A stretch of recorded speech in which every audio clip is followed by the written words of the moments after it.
Hi, welcome to another episode of Hot Takes, and wow, we've got some numbers here that will shock you.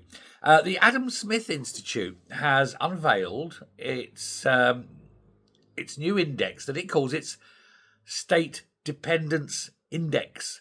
And this is a list of all those who are paid out of the public purse, one form or another, and who rely on public money in order to survive, if you will, their income in some form. How many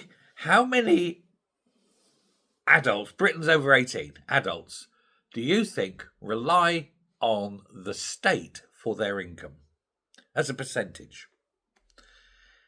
You're probably wrong. You probably think it's lower than it is. It's 52.1% of all adults rely on the state for their income.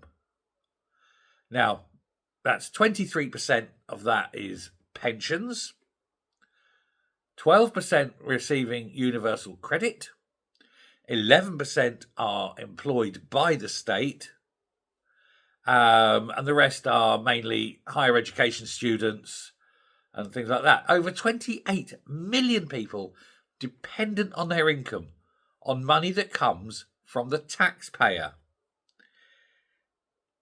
But wait, that means 47.9% of the people of this country are paying the wages, if you will, or pensions or other benefits for the 52.1%. That's a high burden of taxes, isn't it?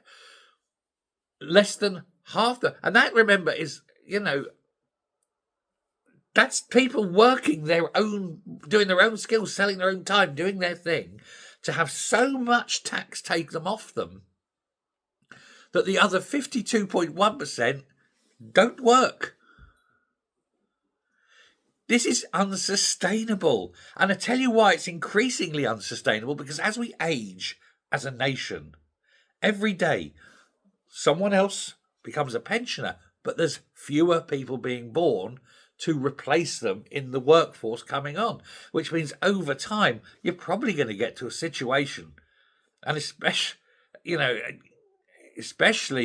dangerous for the elderly themselves, but you're going to get to a position where maybe 60% of the population are reliant on 40% to generate enough wealth that they can be taxed to pay for them.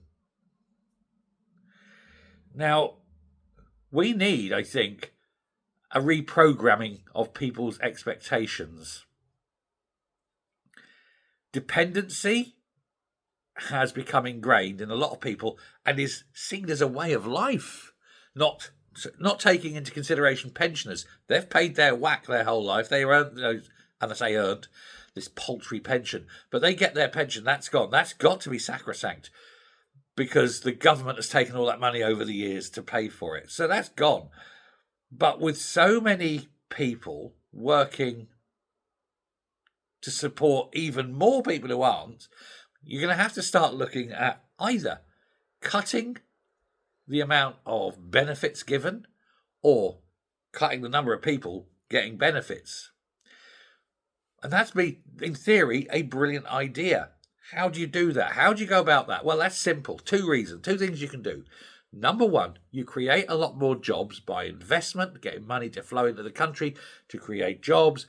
That gets more people sitting on the dole, an opportunity to get a job. You get them out there, you put them on. You also make it harder to live on the benefits, without good reason. So standard benefit and the job available, boom.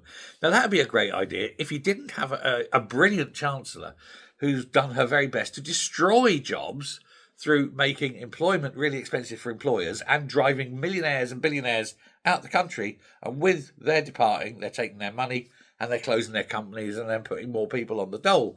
On top of which, of course, you've now also got a government department closing down with 30,000 people about to lose their job within government, which is good because it means 30,000 people don't have to get paid out of the public purse. And unfortunately, it means there's maybe 100,000 people who are now going to be dependent on benefits. You got the 30,000 themselves, but then you got families. And so the whole family will then become benefit dependent. And so you have this. And there's no jobs for them to go to.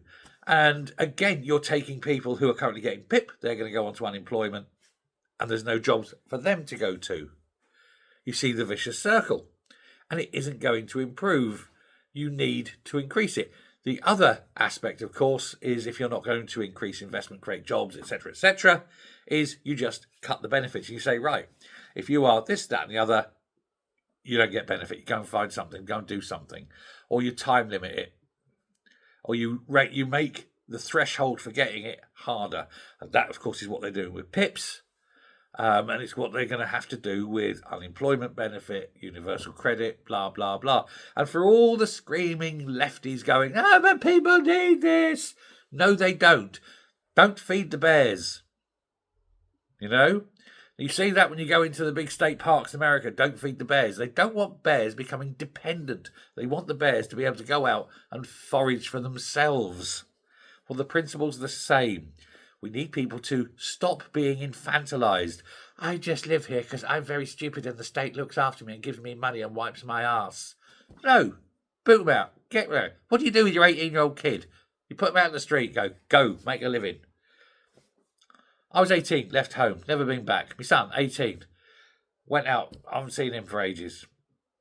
Well, there's a long story in that one, but I'm not going to go with there. But there's all sorts of that. But that's, you fly, my pretties, fly the nest. Otherwise, they become dependent.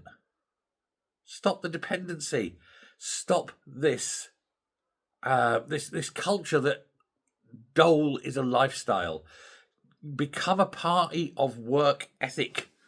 All parties, Labour, Tory, Lib Dem, Reform, they all need to push as parties of work ethic. And you need to put work ethic in the heart of everything.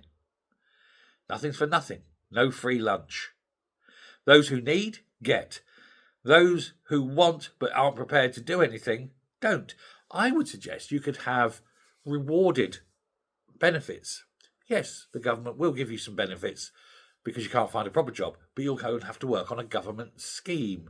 And that scheme can be anything. Dredging canals, cleaning streets, working in social care, things like that. Helping farmers pick fruit cheaply. There's lots of things that you could do that would give you credit points, and you can turn those credit points into benefits. So you're getting something for something, not something for nothing.